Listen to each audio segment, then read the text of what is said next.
আসসালামু আলাইকুম। এখানে পাইপ ঢুকানো ছাড়া আগে টি ফিটিং করা ছিল, তো সেটা আমরা পরিবর্তন করে এই জায়গায় এখন ভিতরে পাইপ ঢুকিয়ে তারপরে কাজটা করব।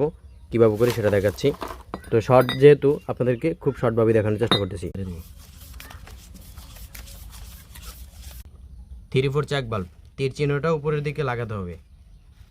আমরা বোরিংয়ের ভিতরে এখন কলম চ্যাক বাল্বের পরিবর্তে 3/4 চ্যাক বাল্ব দিই, যাতে অনেক দিন লাস্টিং হয়।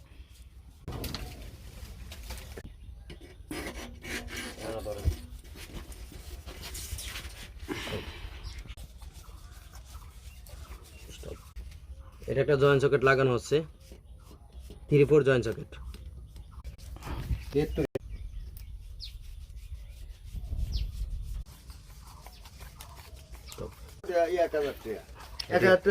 আর সারা 2,000 না করলে মাল আনতে হবে।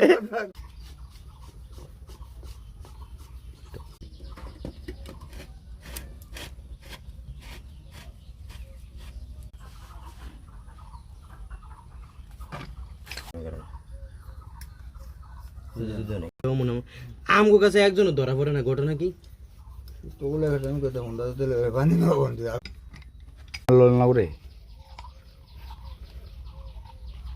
আমি কি রাইকে তার আমি চালাইতে নো